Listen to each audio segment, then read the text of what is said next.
She's the person who overturned 75% of all those applications in favour of the applicant. It tells me, Mr. Speaker, there's something wrong with the system.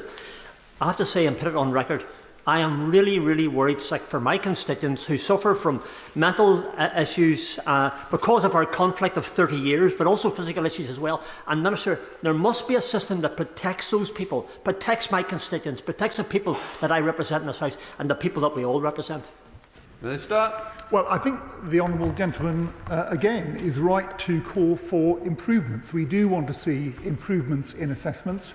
I think he's probably well aware that we will shortly be publishing a green paper with proposals for reform to the health and disability benefit system, and we will have something to say about that in the course of that document. Under Martin.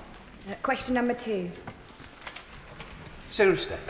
With your permission, Mr. Speaker, before I answer, I want to say there has understandably been lots of speculation about the government's reforms to social security, and I want to assure the House, and most importantly the public, that we'll be coming forward with our proposals imminently to ensure there is trust and fairness in the social security system, and to ensure that it is there for people who need it now and for years to come. With permission, Mr. Speaker, I'd like to answer questions 2, 5, 11 and 21 together.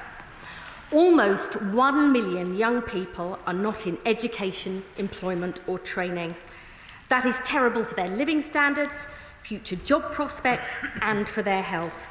That is why our new Youth Guarantee will ensure every young person is earning or learning.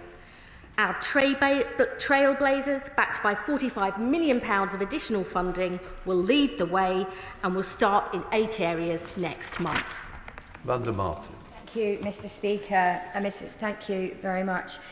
All of those 1 million people are a real person, and I was contacted by a young man in my constituency who studied an early years education T-level and wanted to enter a desperately understaffed profession but has been struggling ever since to access that starter job. Being out of work, being young, can have a scarring effect that impacts people's jobs and prospects for a lifetime. So can the Secretary of State, working to identify people at risk of being NEET, ensure my constituents that working with him to support finding meaningful work? State. I thank my honourable friend for her question. Her constituent deserves to fulfil his potential and live his hopes and dreams like everybody else. And we will be working hard with the Department for Education to identify those young people who are at risk of being NEET, to make sure we put in place the skills and training they need to get the jobs of the future and fulfil their potential as they deserve. Emma Food. Thank you, Mr. Speaker, and I suspect there might be quite a spike in the number of Geordies not in work today, given the cup final at the weekend. But recently I visited Azure, a charity in my constituency, providing learning and work opportunities, especially for young people with learning disabilities. And I heard from them about the incredible work that they do in providing young people with hands-on experience in a hospitality-based, work-based learning environment. Can the Secretary of State detail more about what government can do to support charities like Azure to provide these vital opportunities? I really want to congratulate Azure for the brilliant work that they do, and I believe that charities and voluntary organisations have an essential role in getting people on the pathway to work and success.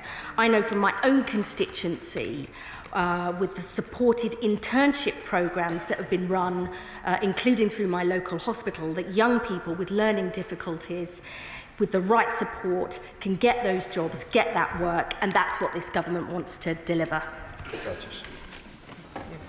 Thank you, Mr. Speaker. I'm increasingly concerned by the rising number of young people in Milton Keynes who are out of work due to mental health issues. I think this is a key factor behind the nearly 12% increase in young people claiming unemployment benefits in Milton Keynes since 2024. Can the Secretary of State outline what steps the government is taking to ensure these young people have the support and opportunities they need to continue to improve their health, secure stable employment and live independently with better living standards? Secretary of State. I really share my honourable friend's concern about the number of young people not in work due to mental health conditions. That has increased by over 25% in the last year alone, and now stands at 270,000 young people who are economically inactive due to poor mental health. That is why we are focusing on early intervention, providing mental health support in every school, recruiting an extra 8,500 more mental health staff, but also why this is such an important part of our youth guarantee and the trailblazers that we will be launching from April to make sure every young person is earning or learning. Babisha. Thank you, Mr. Speaker. Children and young people are the future of Derby, and the Derby Promise recognises this. It's bringing together businesses and organisations from across our great city to give children meaningful, aspirational experiences, whether that's at iconic factories, cultural or sports venues. But we know that children already face limits on their future career aspirations by the age of 7. Can the Minister outline what work her department is taking to support children in Derby and across the UK from an early age to raise their aspirations when it comes to a future career? And will she agree to visit Derby to see the Derby Promise in action? State.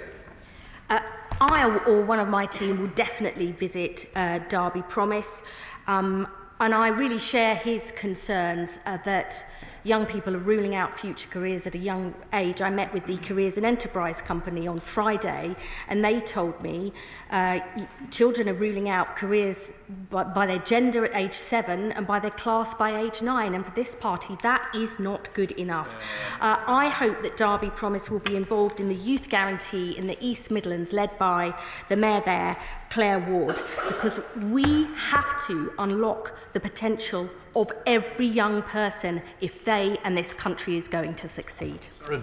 Thank you, Mr. Speaker. Like young people in Portsmouth North, Cramlington and at Killingworth and Derby South, young people in Glastonbury and Somerton face barriers to their employment, education and training due to poor public transport infrastructure. However, research has shown that a 1% improvement in public transport times could support a 1% reduction in employment deprivation. So what steps is the Minister taking alongside Cabinet colleagues to remove barriers to employment, education and training in rural areas? The Honourable Lady makes a really important point, and it's one that mayors and local leaders raise with us regularly, and actually families who are struggling, children, young people in poverty. That is why we believe that putting mayors and local leaders in the driving seat of change so they can link up transport, skills, job opportunities as part of our plans is so important. And myself and my honourable friend, the Minister for Employment, have been working closely with local leaders to make sure that happens, because if you've got to get work, the transport's got to be in place. Max Wilkinson.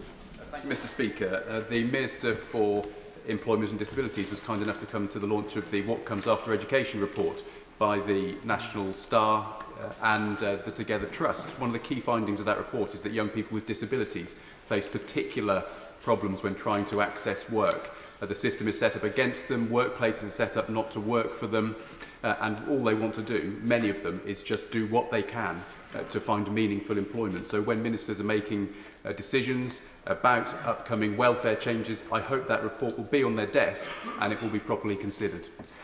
Secretary of State. Absolutely, and the Honourable Gentle will indeed be hearing more about our plans, which will include proper employment support to help people on a pathway to success. We have our Keep Britain Working review led by the former boss of John Lewis, Charlie Mayfield, which is looking at precisely this issue. What more can employers do with the support from government to create healthier, more inclusive workplaces and help do more to guarantee that disabled people who can work have the same rights and choices to work as everybody else. Jess Bramford. Thank you, Mr. Speaker. Much like the constituencies mentioned, my young people in Chichester are struggling to find work, and that's no more apparent than in those with learning difficulties. So will the Secretary of State join me in congratulating Together Our Community, shortened to TOC, that are providing work experience for young people with learning disabilities from 18 to 35? to show that they do have something to offer the workforce. TOC are about to open their own cafe and centre for these young people. And so will the Secretary of State outline what support is available for charities like this and join me at their opening next month? Secretary of State. I will indeed congratulate TOC. They sound like they're doing fantastic work, and on Friday I was talking to the head teacher of a special needs school near my constituency, who was talking about we have to absolutely make sure work experience, careers advice, working with voluntary groups are all part of the package of support that we put in place. And I will certainly, if possible, try myself or one of my colleagues come and see the work they're doing, because charities and voluntary groups are absolutely critical to this government's plans. We now come to Secretary of State Helen. Thank you, Mr. Speaker. Back in the autumn, the Right Honourable Lady said, "We will not allow young people not to be in education, employment or training." How is it possible then that since Labour have been in office, there are 100,000 more young people in exactly that situation? Secretary of State. She had 14 years to solve this problem, and their record is clear. Nearly 1 million young people not in education, employment or training, 1 in 8 of all of our young people. Young people with mental health concerns out of work now reach 270,000. That is the legacy of 14 years of the Conservative government, and it's a legacy this government is determined to change. Helen Waitley.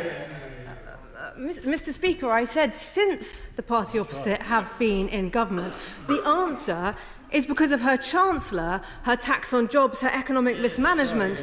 Those decisions are costing young people opportunities. Instead of taxing jobs, they should have been ready with a plan for welfare reform back at the time of the budget. They have spent 9 months trying to cobble one together, Mr. Speaker, and still we wait. Why did the Right Honourable Lady not make any plans in opposition, and does she regret that? The Secretary of State. Members opposite had no plan. Even their own former Chancellor admitted the numbers were made up. The only thing that they did put forward, proposals on the work capability assessment, have recently been ruled illegal by the courts. No plan, but a clear record, leaving people behind, writing them off and putting them on the scrap heap. But this Labour government will turn that round, get people on a pathway to success and get our country on the pathway to success too. Joshua Reynolds. Question 3, Mr. Speaker. Lisa. Thank you, Mr. Speaker. The two-child benefit cap was introduced by the Conservative Party 10 years ago. Their period in office saw child poverty rise to over 4 million and 1 in 3 of our children arriving at primary school not ready to learn. As soon as the Secretary of State and I were appointed, we got to work to establish our child poverty task force, as was promised in Labour's manifesto, and those efforts are ongoing. Joshua Reynolds. Mr. Speaker. A study by the British Medical Journal found that people in food poverty have diets with worse health outcomes, including more fat, sugar and salt. So what conversations has the Minister had with the Health Secretary about how lifting the two-child benefit cap could improve diets and reduce costs for the NHS? Minister. Thank you, Mr. Speaker. I think the Health Secretary and I have talked about child poverty many times as we sat on those benches watching the situation for our kids get worse and worse every year. But the member makes a very serious and important point about the wide-ranging consequences of poverty. And if I may, I would encourage him to perhaps submit the evidence he mentioned to the Child Poverty Task Force so that we can take full account of it. Dave Beckhiller. Thank you, Mr. Speaker. Mr. Speaker, 1 in 2 children in my constituency of Hackney South and Shoreditch live in poverty. And there's a lot of speculation swirling around the excellent Child Poverty Task Force, which I applaud the government for establishing. One of those is that the cap could be lifted for under 5s, which would affect fewer than 20,000 households, compared with the 440,000 households which currently are affected by the two-child benefit cap. Can the Minister reassure the House and the country that the Child Poverty Task Force is looking to support all children in poverty, whatever decisions it comes up with, and not just a small segment of them? Minister. Thank you, Mr. Speaker. Yes, I can. All children matter, and we're taking account of a considerable range of different policy options, working carefully through the impact that they will have. But, Mr. Speaker, all of the children in this country matter. Paul Holmes. Thank you, Mr. Speaker. Question number 4. Deirdre. Thank you, Mr. Speaker. I meet regularly with Department for Business and Trade ministers, and we are committed to working with businesses to ensure policy is pro-employer and pro-worker. Boosting wages will increase workforce participation, helping employers fill vacancies and supporting us to reach an 80% employment ambition. Paul Holmes. Thank you, Mr. Speaker. With many members on that side of the House claiming that they care about young people being employed, has her department made assessments on the employment impact of the decision to introduce minimum guaranteed hours for students and young people who rely on the flexibility of being able to pick and choose their work hours, particularly those who are working in the hospitality sector, a sector which is being decimated by this government? Minister. Thank you, Mr. Speaker. I think the honourable gentleman is referring to the ban on exploitative zero-hours contracts. But if somebody wants a flexible hours contract, then that's a good thing. And there is nothing in the changes that will prevent that. In fact, what I found being in DWP is that employers have had not sufficient contact from job centres, and only 1 in 6 think about using them. So in terms of getting young people a proper range of choices and jobs through the job centre, not nearly enough work had been done to serve employers better. And that's what a real growth agenda looks like from DWP. Thank you, Mr. Speaker, and Law Phéilipóra Conagweave. Happy St Patrick's Day to you and to all of your team. The disability employment gap stands at 30%, and countless disabled workers end up out of work because their employers refuse to make simple changes that would help them do their jobs. Does the Minister agree that the default right to flexible working in Labour's Employment Rights Bill will help many disabled workers to keep jobs they love? And what else can her department do to help more disabled people to find and keep work? Minister. Thank you, Mr. Speaker, and may I say how great it is to hear the beautiful language of Irish spoken in this chamber. With regards to flexibility, I do think with the increase in conditions that can be very variable over time, that flexible working right will help people. And the Minister for Disabled People and I are working very closely with disabled people's organisations and charities and others to think about how we can build those pathways into work as we change job centres and improve employment support, making sure that raising the disability employment rate is at the heart of those changes. Jonathan Brash. Number 6, Mr. Speaker. Minister. With permission, Mr. Speaker, I'll answer questions 6 and 15 together. We will be reforming the current broken system of health and disability benefits. We'll bring forward very soon a green paper with a proper plan setting out how we will help disabled people who can work to do so while fully supporting the most severely disabled as well. Jonathan Brash. Thank you, Mr. Speaker. Work is good for us. It is good for our physical health, our mental health and our general well-being. And where someone can work, it is essential that they are given all the support to do so. That said, it is also imperative that those who are sick, vulnerable or disabled are always protected. Does he agree with me that striking this balance between supporting those who can work and protecting those who can't must be central to any welfare reform? Yeah, Mr. Speaker, my honourable friend is absolutely right, and that balance will be at the heart of the Green Paper that we're bringing forward. We will deliver proper employment support for disabled people, which has been taken away since 2010. We will deal with the incentives to inactivity, which the current system presents. But there will, of course, always be people unable to work through disability or ill health, and we are absolutely committed to fully supporting them too. Ms. Jarvis. Thank you, Mr. Speaker. My constituents in Eastleigh who support and help care for disabled family members are desperately concerned about any potential cuts to benefits, including personal independence payments. They include Laura, whose son is registered blind, and Debbie, who helps care for her disabled daughter and is herself disabled. Can the Minister reassure my constituents that disability benefits for people who are unable to work will not be cut? Minister. Well, Mr. Speaker, I am concerned about the level of anxiety there has been around over recent weeks and speculation, and I'm sad that that's happened and that people have been concerned. But what I would say to her is that the current welfare system is failing the very people it is supposed to help, the people it's there for. And our aim is to make the system sustainable so that it'll be there for people now and in the future. And I think when she sees the proposals, she'll see how we're going to deliver on that commitment. The Select Committee, Debbie Abraham. Thank you so much, Mr. Speaker. Can my right honourable friend confirm that there will be an analysis alongside the Green Paper on the impacts that it will have on poverty, employment and on health? Minister. I can confirm to my honourable friend that we will be producing a full impact assessment in due course.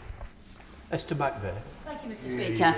When I was a minister in the Department of Work and Pensions, working with my right honourable friend for Chingford and Woodford Green in reducing welfare dependency and getting 1,000 more people into work each and every day and delivering record numbers of people into work, the Labour Party opposed us every step of the way.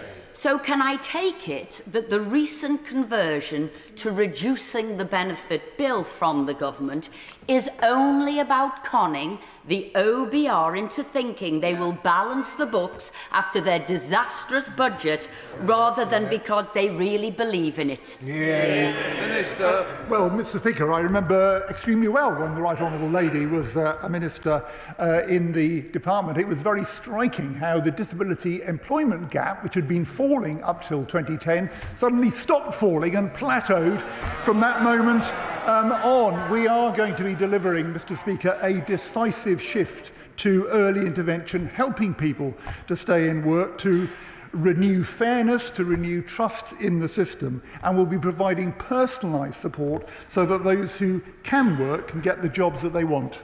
Lincoln Jack. Question number 7, Mr. Speaker. Minister. Thank you, Mr. Speaker. The introduction of universal credit and the policy choices of the last Conservative government do seem to have had some effect on people's propensity to be in work. And in January, the Department for Work and Pensions published data showing that of the increase in incapacity benefits caseload since the 2018 universal credit rollout, 30% of the rise in claims could be explained by foreseeable demographic change and the effect of the structural alterations to the benefit, which leaves 70% of the increase that we do not have data to explain. But the OBR and others have drawn attention to the structure of social security and the changes over the past decade. On publishing the analysis I mentioned just now, I told this House that the previous Conservative government took decisions on social security that segregated people away from work and forgot about them, and I stand by those comments. Lincoln Jott. Thank you, Mr. Speaker. The people of Spelthorne are very hard working and they don't mind their taxes being paid for a safety net for the most vulnerable in our society. But they really do get annoyed when they see their taxes going to people who are scamming the benefit system. What assessment has any of the front bench made of these so-called sickfluencer sites, social media platforms where people are shown how to game the benefit system? Have any of them looked at them, and are they a good or a bad thing? Minister. Thank you, Mr. Speaker, and I thank the honourable gentleman for his question. He will know that we have a fraud bill going through the House at the moment, and the issue that he has raised is at the forefront of the attention of my fellow minister, the Minister for Transformation, and he will take every step that he can to deal with issues in that area. Chris Lynch. Thank you, Mr. Speaker. On Friday, I visited Stansted Airport, a huge employer for my constituency of Harlow, and found out about the important work they're doing, working with the DWP and the Job Centre to get long-term unemployed people back into work. Can I ask the Minister what work her department are doing to work with people like Stansted Airport to see good practice like Stansted and working minds in my constituency? Minister. Thank you, Mr. Speaker. And could I, through my honourable friend, give my thanks to everybody in Harlow Job Centre, because it sounds like they've got their shoulder to the wheel, getting job opportunities for people who need them. When we arrived in the department, we uncovered that there was not nearly a good enough relationship between the department and employers. That's why we put a new strategy in place, doing the basics well with a single point of contact and making sure that we've got on-the-job training that's tailored to specific employers. So we'll be doing more to change in that area, but thank you to everyone in Harlow for the efforts that they're making. Liberal Democrat spokesperson Steve Dowling. Thank you, Mr. Speaker. And there continues, Mr. Speaker, to be unacceptable delays in processing access to work applications, both for my constituents in Torbay and across the country. This leads to fears amongst those disabled people that these job offers will be withdrawn by their would-be employers. What reassurance can the Minister give the Chamber that they have plans afoot to tackle this backlog? Minister. Thank you, Mr. Speaker. And the honourable member makes a very important point, and we had a manifesto commitment in place to try to tackle the backlog. We've put more staff in place to deal with that, but we've got more to do because it is important that disabled people are able to take up jobs that are offered to them, and we need to make sure that that is a scheme that works. Vicky Slip. Thank you, Mr. Speaker. Question 8, please. Minister. Thank you, Mr. Speaker. This government has been running the biggest ever pension credit take-up campaign, and in the latest stage we're now writing to all pensioners who make a new housing benefit claim and appear to be entitled to pension credit, directly targeting them and encouraging them to apply. Vicky Slip. Thank you, Mr. Speaker. The rate of take-up for pension credit has traditionally been between 60% and 65%, which, if that was uplifted, could take 400,000 people out of income poverty. And in Dorset, around 20% increase in the number of over 65s over the last decade. But the biggest concern, they're saying, is about the paperwork they have to complete. The applications are up to 225 questions purely for pension credit, and so many could very easily be able to claim for things like carers addition through a slight tweak in the paperwork. So what is the department doing to simplify and combine the applications to make life easier for pensioners? Minister.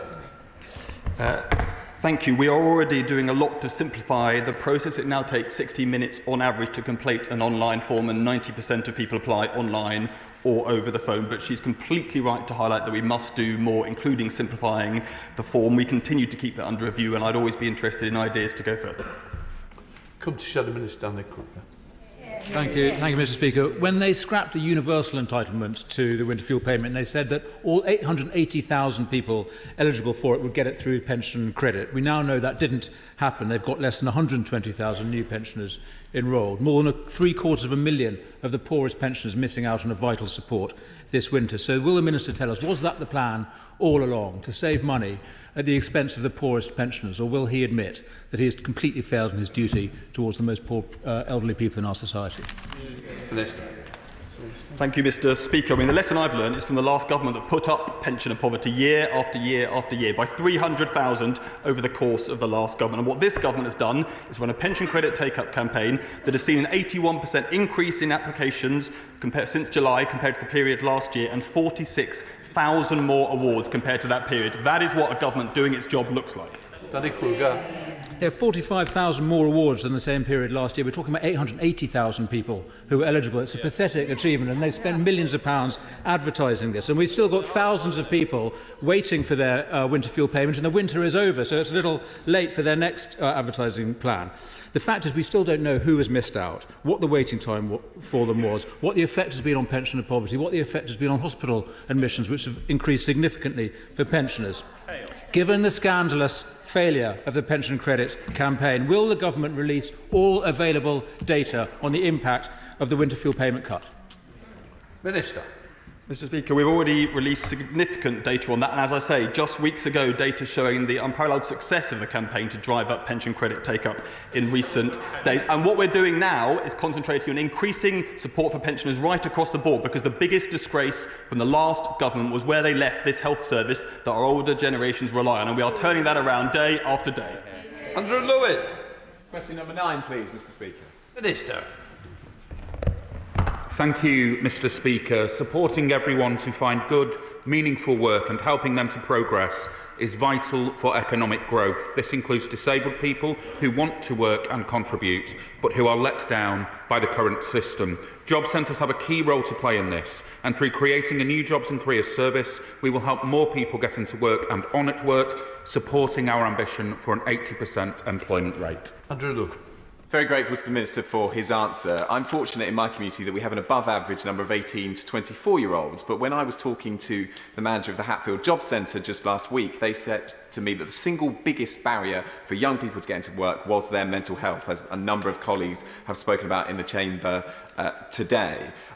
Could the Minister say a little bit more about our objective for helping young people into work? And does he agree with me that the only way we're going to succeed in growing the economy is by helping those people overcome those barriers to their mental health? Minister.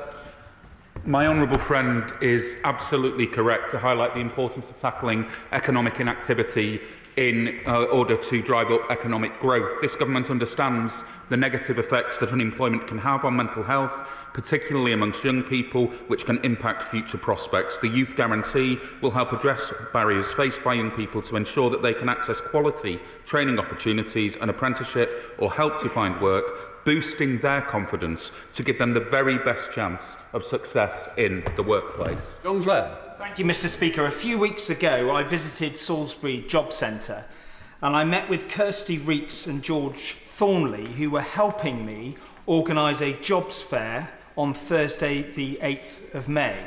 They couldn't have been more helpful. Their encyclopedic knowledge of the local jobs market and businesses was so impressive. Would the Minister congratulate them and thank them for the help that they're giving me for the jobs fair in Salisbury Guildhall on the 8th of May?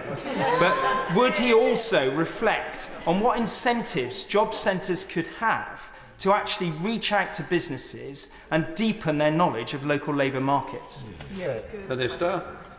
Can I thank the honourable gentleman for his question? He's absolutely correct to raise the issue of job centres reaching out to local employers. We know that we have a significant issue with the job centre being the vehicle of choice to advertise local job opportunities. This is a long-standing issue and something that we are keen to address. And of course, I am delighted to congratulate his local job centre on the work that they are doing to promote the jobs fair.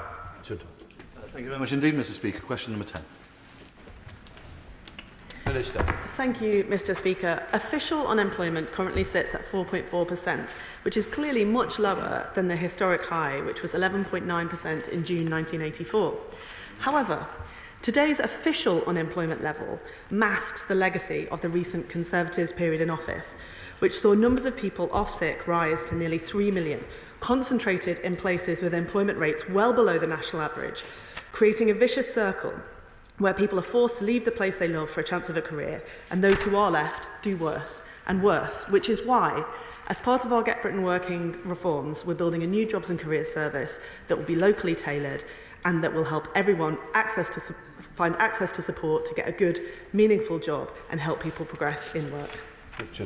Thank you very much indeed, Mr. Speaker. Compared to this time last year, almost 500 more people are on the claimant count in Basildon and Billericay. Almost 100 more of those are under 25. How many more will have to be made unemployed before Labour ministers listen to charities, GPs, supermarkets, manufacturers and care providers who visited me in my constituency, who've come and said that that Labour need to think again about their catastrophic national insurance rise, which before it even hits in April is already costing the jobs of my constituents? Minister. Thank you, Mr. Speaker. We've got a significant reform plan to make sure that we tailor job centre support towards the needs of employers, because there's still a significant number of vacancies out there that young people ought to be making the most of and able to start their career and to progress in life. And that's why we've got a new employer strategy so that the Department for Work and Pensions can serve businesses properly. Neil Duncan-Johnson. Thank you, Mr. Speaker. Disabled people often face additional barriers, of course, when it comes to trying to get back into work. Rather than freezing or cutting their benefits, does the Minister acknowledge that we will need to invest in those people to help them and sustain them back into work? Minister. Yes, Mr. Speaker, I do agree. We see potential in every single person in this country, and many of those who've been written off and left on the scrap heap deserve a much better pathway back into work. Marcus Campbell-Severs. Question number 12, please, Mr. Speaker. Minister. Thank you, Mr. Speaker. The Department works collaboratively across other government departments and law enforcement agencies on investigations into benefit fraud carried out by organised criminal gangs. New powers in the fraud bill, previously mentioned by my honourable friend, will strengthen our capability to tackle organised crime by modernising and enhancing our investigation powers, granting DWP officials powers of search and seizure, and ensuring those defrauding the public sector face appropriate consequences. Mr. Campbell-Severs. Thank you, Mr. Speaker. I welcome the new powers in the fraud bill and note the huge increase in pension credit fraud seen in recent years. Can the Minister explain how capital fraud and fraud where recipients stay out of the country longer than the rules require, both of which account for 50% of all pension credit fraud, will be targeted under the new rules? Minister. My honourable friend is entirely right to raise this issue, and the eligibility verification measure that is embedded within the new bill will do just that, providing a crucial data feed to help us identify fraud in pension credit as well as universal credit and employment support allowance. This will flag claimants who are potentially in breach of eligibility around capital and abroad criteria so that we can start to get the unacceptable level of fraud down and protect the public purse. Luke Akers. Thank you, Mr. Speaker. Question number 13. Thank you, Mr. Speaker. Our commitment to the triple lock throughout this Parliament means spending on the state pension is set to rise by £31 billion a year. Individuals are set to see increases of up to £1,900 a year, benefiting 21,000 pensioners in North Durham and 12 million people across Britain. Luke Akers. Thank you, Mr. Speaker. I thank the Minister for that answer. In addition to protecting the triple lock for every pensioner in the country, I welcome that the Government is tackling the biggest issues for pensioners by uprating pension credit higher than the rate of inflation, encouraging higher take-up of pension credit and substantially increasing funding for our NHS. Can the Minister tell me how many pensioners in North Durham currently claim pension credit and how many are entitled to it but don't claim it and could benefit from this increase? Minister. Thank you, Mr. Speaker. My honourable friend is absolutely right about the importance of the 4.1% increase in pension credit that will take place in just a few weeks' time. And there are around 3,000 people claiming pension credit in North Durham. But my honourable friend is also absolutely right to highlight the more than £25 billion investment this government is making in the NHS. The unacceptable state of the health service is the biggest betrayal of old generations by the party opposite, and we are going to change that. Snell. Number 14, Mr. Speaker. Thank you, Mr. Speaker. In the year to September 2024, 4.7% of working age people were unemployed in Stoke-on-Trent. But as I mentioned in response to answers just now, that often masks bigger problems with economic inactivity, often due to ill health. And that's why our plan is to join up work, health and skills support and for local areas across England to have a Get Britain Working plan so that every part of this country has a plan to grow. Snell. Thank you, Mr. Speaker. It's quite clear that the government is sincere in its attempt to remove the barriers facing people with mental health conditions into work. So could I issue an invitation to and commend to the Minister the work of the Combined Healthcare Trust in Stoke-on-Trent and their peer support mentors. These are people who have overcome mental health challenges into work, who now work with other people struggling with their own mental health to build confidence and opportunity. Whatever plan the government's bringing forward, Mr. Speaker, this sort of work should be central to it, and I think if they came to see it, they'd be very impressed. Mr. Speaker, I'd love to come to Stoke, and there are so many football-related jokes I could make at this point, but I will not trouble the house.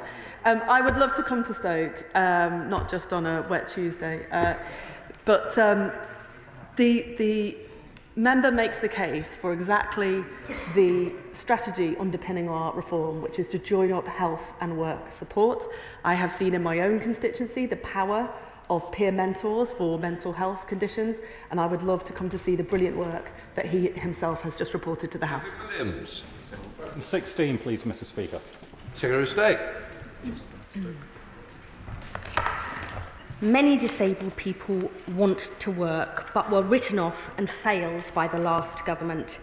Our Work Aspirations survey of health and disability claimants found that a third wanted to work at some point in future if their health improved or the right job was available, and 200,000 said they would work now if they got the right support.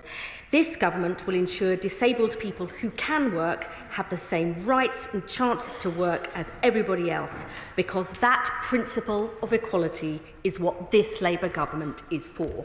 David Williams. Thank you, Mr. Speaker. Christopher, a resident of Talk in my constituency, was badly let down by a flawed PIP assessment, one that lacked basic humanity and empathy.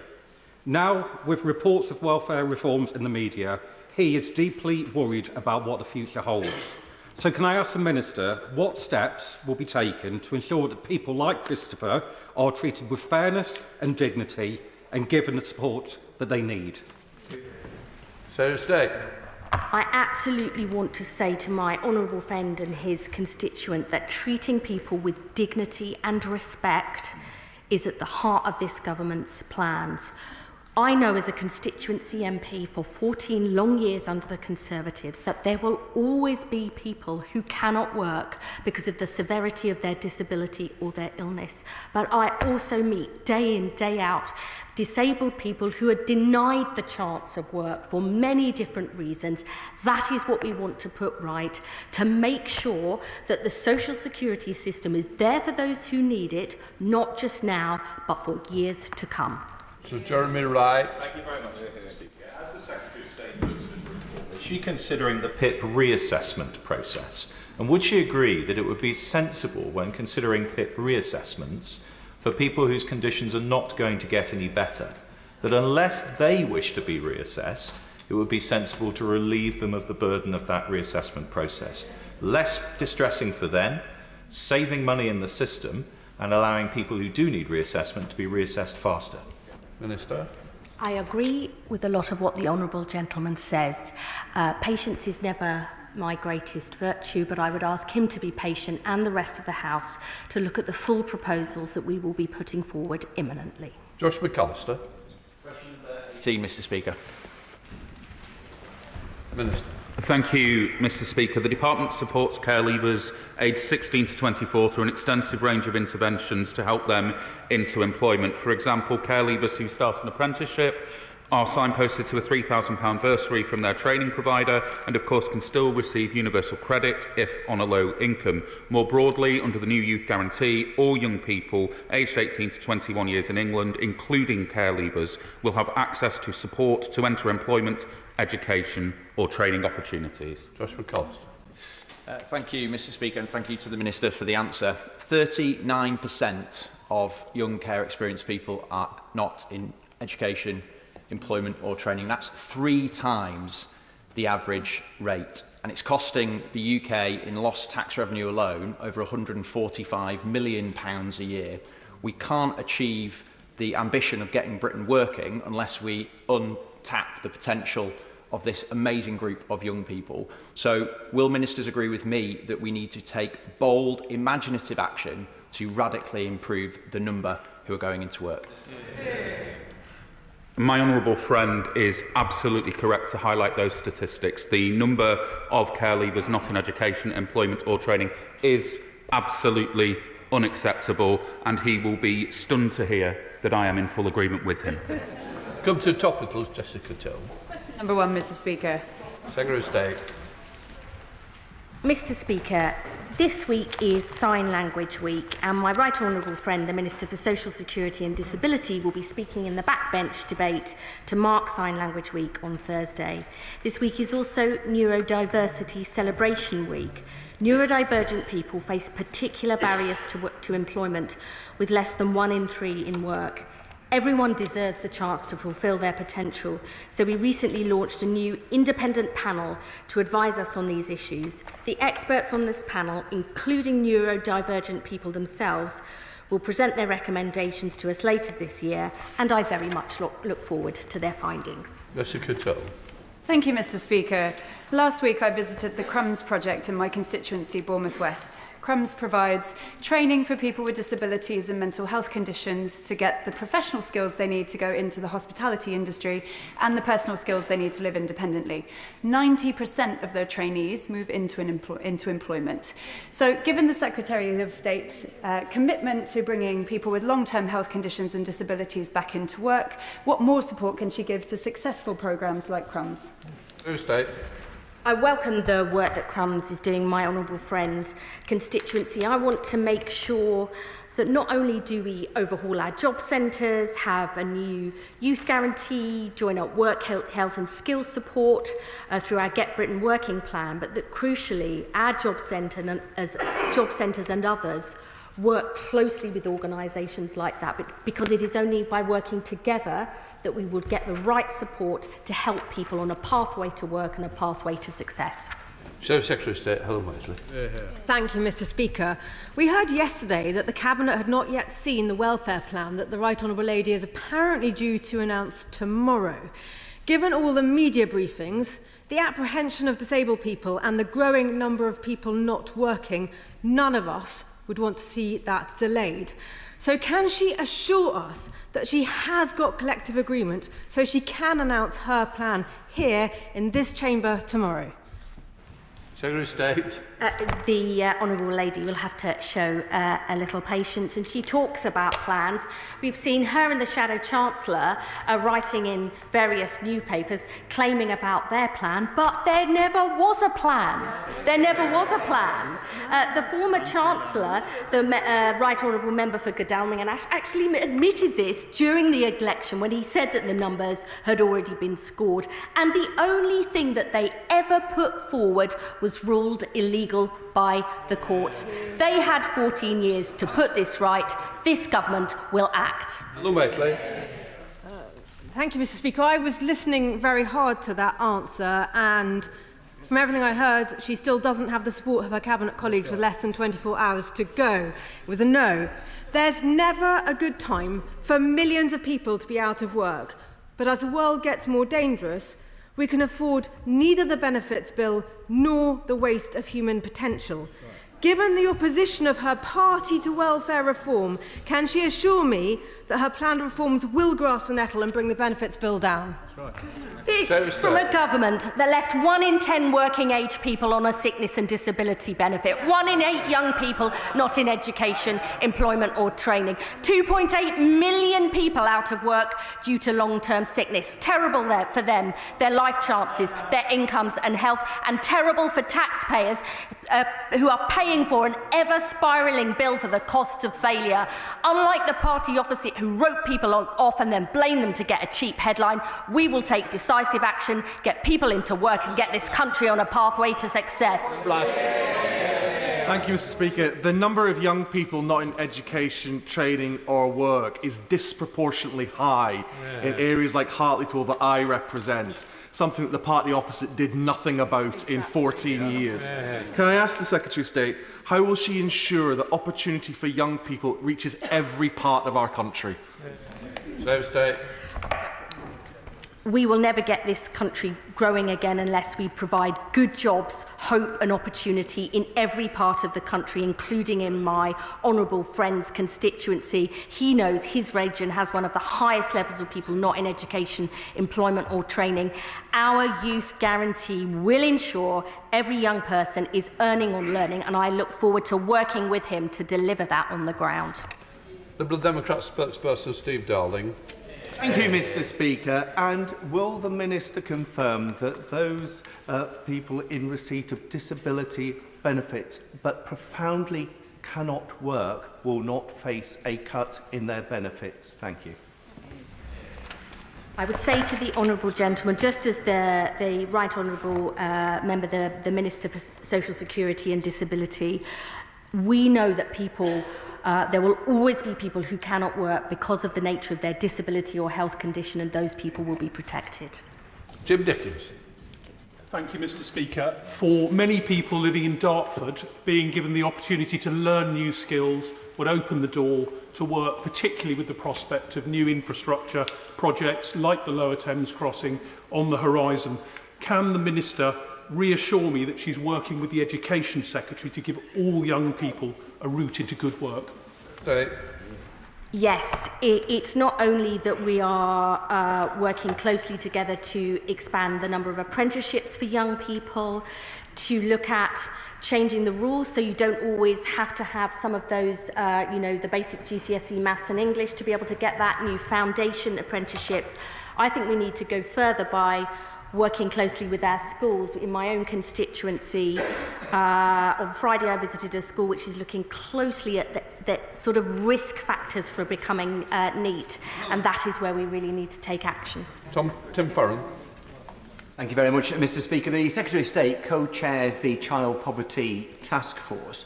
Will she confirm that that task force's brief will be very wide-ranging, including looking at children in poverty in dispersed rural communities like mine, but also taking practical steps to tackle poverty amongst migrant children whose parents have no recourse to public funds? Absolutely, the child poverty strategy is looking widely, how we can increase people's incomes, including through work, how we can reduce costs, how we can ensure families are more financially resilient, looking at issues like debt and savings, and looking at how we give all children the best start in life, no matter their background, no matter where they live. Jenny Riddle-Carpenter.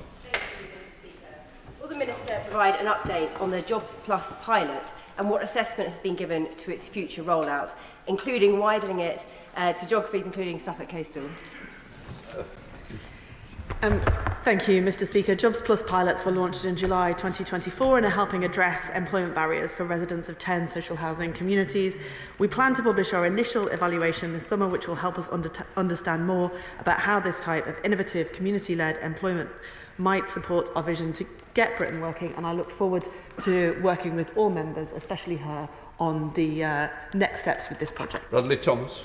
Thank you, Mr. Speaker. There are many fantastic organisations across Bromsgrove and the villages, including Legacy Martial Arts, the Basement Project and the Scouts, that do fantastic work to support young people.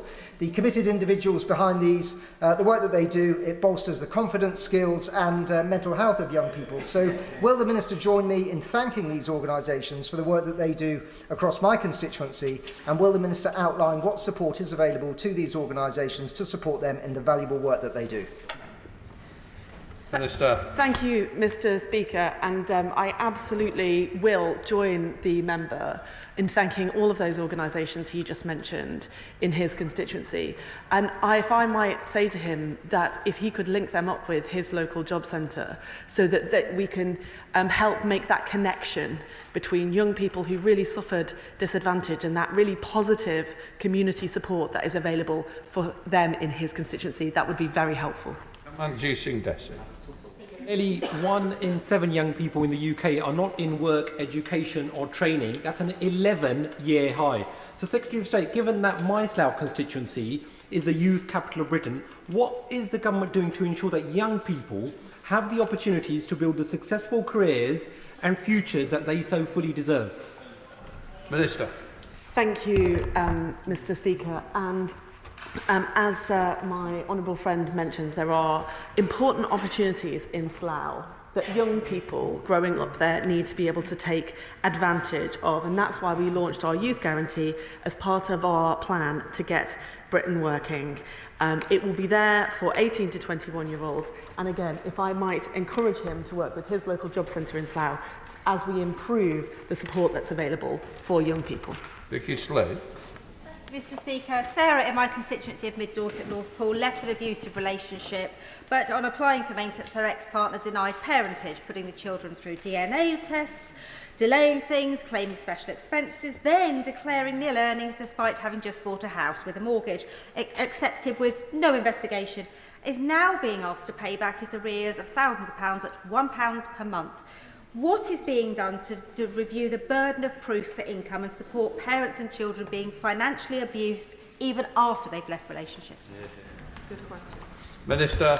The honourable member may be aware that the department recently consulted on a range of proposals for future improvements to the child maintenance service, including how we can protect people from financial abuse and better support victims of domestic abuse. I'm not familiar, obviously, with the specifics of the case that she references, but if she'd like to write to me about that, I'd be more than happy to follow up.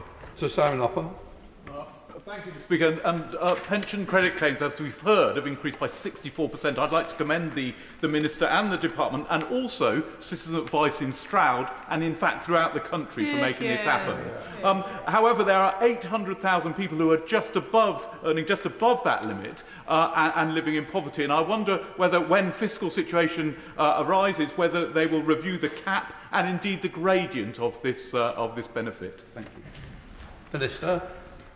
Thank you, Mr. Speaker. The honourable member is absolutely right to highlight both the progress that has been made and the hard work of the voluntary sector, including citizens' advice bureaus right across the country. But we must continue the recent progress, and we will still certainly be doing so. But I would also like to highlight that our support for pensioners goes far wider, including the 4.1% increase to the state pension and to the level of pension credit that the honourable member mentions in just a few weeks' time. Thank you, Mr. Speaker. Last week at a constituency meeting, I was told that small businesses are starting to ask employees to go self-employed, as they can't otherwise keep roles open because of forthcoming national insurance contribution rises and extra employment laws. Is this a trend that the department will be watching out for in its data, in case it wasn't the government's intention to make workers less secure with these new taxes and more regulations? Minister. Thank you, Mr. Speaker. Well, since I and Secretary of State and other ministers have taken office, we have published a number of research reports, data and other bits of information that the DWP had previously sat on. So I think she can be rest assured that we monitor employment trends and are keen to make sure that the DWP is far more transparent about data than it has been before. No law. Mr. Speaker, my constituent Heidi recently moved off benefits back into work, only to find that she was earning less than when she was on benefits. Meanwhile, my constituent Tyrone is blind, has cerebral palsy and is autistic, and although he's an aspiring DJ, may struggle to find permanent work. So what steps is the Minister taking to ensure that we take a balanced approach, supporting those who cannot work with protection and dignity and security, whilst ensuring those that can work go back into work? Well, Mr. Speaker, my honourable friend sets out very well exactly the balance that we need to strike with our plan. Proper employment support on the one hand, which hasn't been available in the past, and dealing with work disincentives in the current system as well. And I think when he sees the proposals shortly, he will welcome the measures that we're planning. Kirsty Blackman.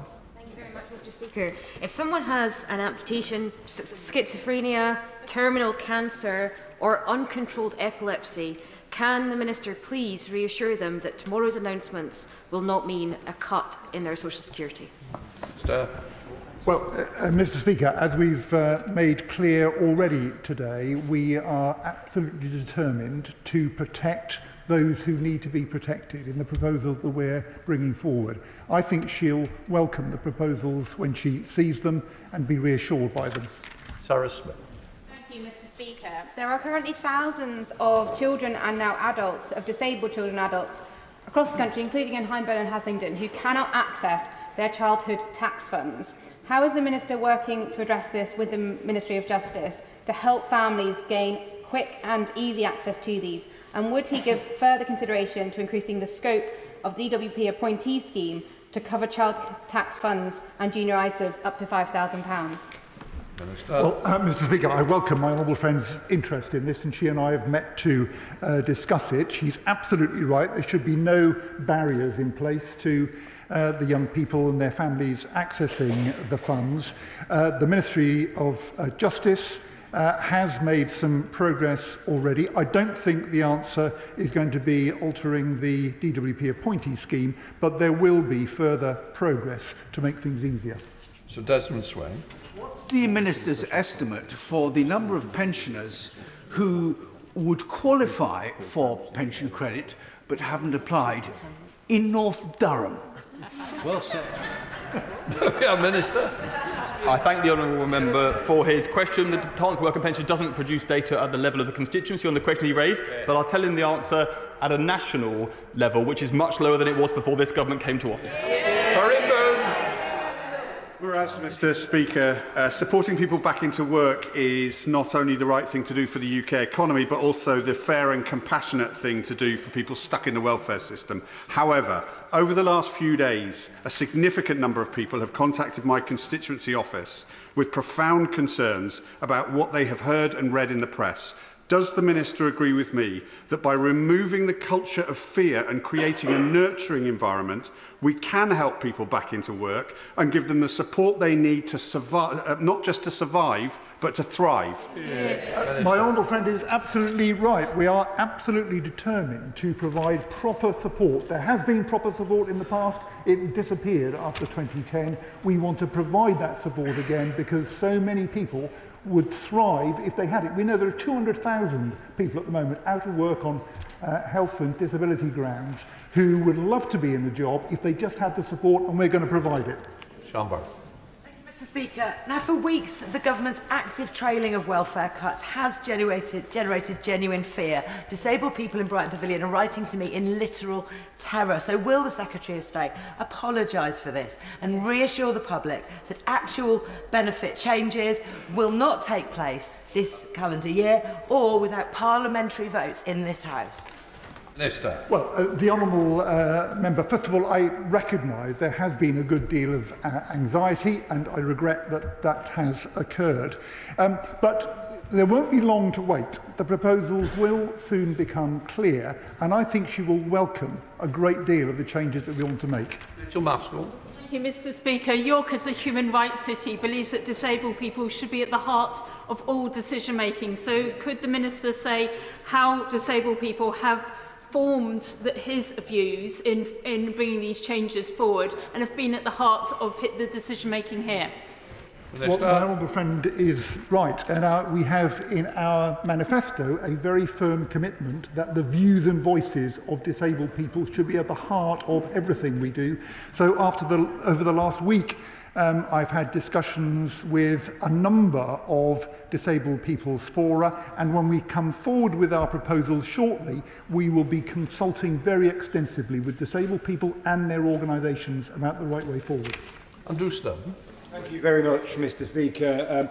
After the government announced billions of cuts to the Secretary of State's department, and having over recent days seen ministers making U-turn after U-turn, and in the media round over the weekend spinning out of control, is there anything meaningfully left out of the Secretary of State's original plans for welfare to announce? Secretary of State. From a party that left a broken welfare system that is failing the people who depend on it and failing taxpayers. They had 14 years to put it right, and we know what their legacy is. Honourable members will see the proposals soon, but we will not shy away from the decisions that we believe are right to give opportunities to people who can work, security for those who can't, and get the welfare bill on a sustainable footing.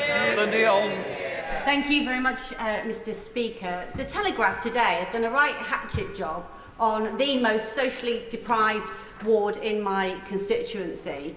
The people of the East Marsh, quite frankly, are sick and tired of journalists taking a day trip and coming and writing their poverty porn stories about people who are proud and keen to play their part in society in every way that they possibly can. They've sought to pit older people against younger people, highlighting the neat records. The young people in that ward are as keen to work as anybody else, but they need the jobs to do it. What discussions is she having about trade?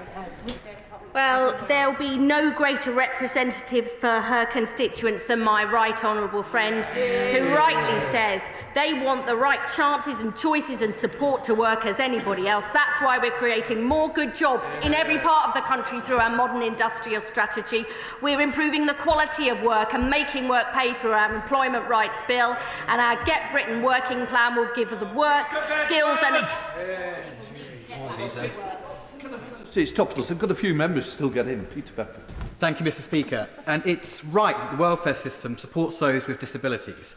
However, does the Secretary of State agree with me that social media influencers that are teaching people to game the Motability system in order to get free vehicles is a disgrace? And if so, what does she intend to do about it? Minister. Well, the honourable gentleman will be aware that this falls under the umbrella of wider fraud. We inherited an appalling level of fraud in the welfare system under the previous government. Our fraud bill goes some way to tackling that as part of a broader package, £8.6 billion, the largest ever package brought forward to tackle fraud. Steve Witherden. Thank you, Mr. Speaker. Given that nearly half of families in poverty have a disabled member, and without PIP, an additional 700,000 disabled households could be pushed into poverty, I am concerned that the rumoured cuts will not help people into work, but will instead drive them further into destitution. What assurances can the Minister give that the voices of disabled people have been heard and reflected in the upcoming Green Paper? Minister. Mr. Speaker, I can give him a very firm commitment about that and assurance that not only that we have been listening, but we shall continue to listen once the proposals have been published. Jim Allister, final question. Sorry.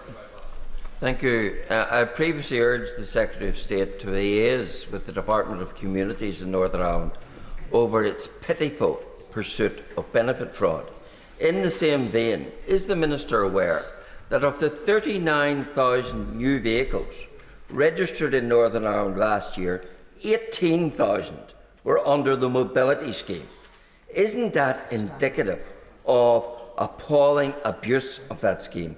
And will the Secretary of State raise with the Department of Communities what they're doing about it? Minister. Well, Mr. Speaker, the Motability scheme is a very valuable scheme, very highly valued by disabled people around the UK. If he has examples of misuse of that scheme, I would very much like to see those. But it's a scheme which is greatly prized, I think, right across the House, and I think he would discover that if he talked to other members about it.